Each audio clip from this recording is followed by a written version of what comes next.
Assalamualaikum warahmatullahi wabarakatuh. Saya Latifah Nanda Putri, NEM 23017101 dari Prodi Sastra Indonesia. Di video kali ini, saya bakal menjelaskan tentang resume podcast episode 6 dan 7 dan peta konsep materi 6 dan 7. Prinsip dan konsep kewirausahaan. Ada 13 prinsip kewirausahaan. Jangan takut gagal, semangat, kreatif dan inovatif, bertindak dengan penuh perhitungan, sabar, optimis, ambisius, pantang menyerah, peka terhadap pasar, berbisnis dengan standar etika, mandiri, jujur, peduli lingkungan. Proses berpikir kreatifnya mulai dari pengumpulan informasi, proses inkubasi, melahirkan ide, evaluasi, dan tindak lanjut. Pola pikir inovatif itu meliputi imajinatif, spekulatif, konseptual, interpersonal, impulsif, belajar, mencari, dan reseptif. Konsep wirausaha sosial memberikan dampak positif dan memberikan solusi sebagai langkah untuk memajukan Indonesia. 5 kriterianya yaitu ada misi, pemberdayaan, prinsip bisnis, reinvestasi, orientasi berkelanjutan. Konsepnya manfaatkan peluang, melakukan perubahan, meraih keuntungan percaya diri. Prinsip bisnis, menjalankan bisnis, bertanggung jawab, pelaporan yang baik, dan kejelasan informasi. Wirausaha sosial sebagai tanggung jawab dalam membangun ekonomi. Peran utamanya memiliki misi sosial yang tetap memperhatikan misi sosial yang memberikan dampak pada masyarakat. Manfaatnya, meningkatkan taraf hidup masyarakat, meningkatkan pendapatan nasional, menciptakan lapangan pekerjaan, mengurangi kesenjangan ekonomi dan sosial, mengubah dan meremajakan pasar. Komitmennya memiliki perilaku moral dan berkontribusi pada pembangunan ekonomi bersamaan dengan peningkatan kualitas hidup tenaga kerja dan keluarganya dan juga masyarakat lokal secara luas.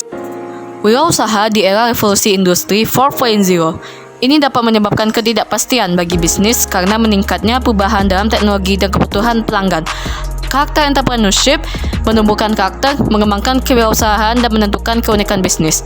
Dari segi jualan secara online, itu bisa memberikan revolusi industri 4.0 karena bisa dijual belikan namun bisa memberikan dampak yang positif untuk laris hasil jualannya. Peluang dan tantangan bisnis di era digitalisasi. Beberapa peluangnya, munculnya peluang bisnis online baru, keinginan yang serba cepat, media pemasaran semakin tak terbatas, transaksi semakin mudah. Tantangan bisnis ada transformasi digital, perubahan yang cepat, sumber daya manusia, persaingan semakin tinggi, zero surveillance. Di era digitalisasi, perdagangan elektronik semakin hari semakin diminati masyarakat. Berbagai produk dapat dijual belikan di online shop. Untuk menghadapi tantangan tersebut, diperlukan strategi yang tepat. Dengan memahami peluang dan tantangan, dapat mengambil langkah strategis yang tepat. Kompetisi dan pengembangan usaha era teknologi informasi. Strategi pengembangan usahanya membangun brand awareness, melakukan analisis threat awareness, opportunity and threat lebih lanjut, memperluas jejaring bisnis, mencari modal tambahan. Cara mengembangkan usaha, jangan cepat merasa puas, membangun pengaruh merek, mengembangkan kesadaran diri, mendorong diferensiasi, membentuk kemitraan yang kuat, memanfaatkan tren industri, belajar dari para kompetitor, membuat target pasar secara spesifik, memikirkan rencana jangka panjang, memprioritaskan kebutuhan pelanggan. Kompetisi wirausaha bisa dilakukan secara tatap muka, apalagi zaman saat ini, dilakukan secara online. Dengan adanya aplikasi tertentu, bisa menghemat waktu sehingga pekerjaan cepat selesai jadinya. Resume video podcast episode 6 berawal dari guru sekarang sukses jadi pengusaha.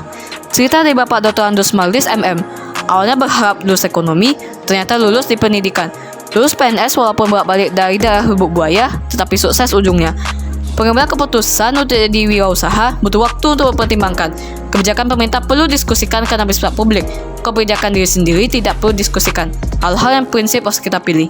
Kunci manajemen bisa berusaha apakah dengan autodidak atau dengan otodidak, dengan narasi yang dengan modal orang tua. Yang pertama, bagaimana pekerjaan itu tidak hanya untuk yang dijalankan, tetapi orang yang banyak usaha dengan yang dijalankan. Kalau tidak dijalankan, kita tidak punya tambahan tenaga, waktu, dan lain-lain. Kalau dijalankan, hasilnya akan berlipat. Bagaimana caranya supaya jadi pengusaha? Harus yakin nomor satu itu yakin berhasil. Kalau ke kampus, tidak perlu lagi belajar tentang ini.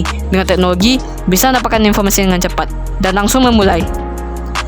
Resume podcast episode 7 videonya dari OB jadi pengusaha sukses. From zero to hero. Setiap ada bencana, jangan jadikan suatu hambatan. Bagaimana cara untuk jadi pengusaha?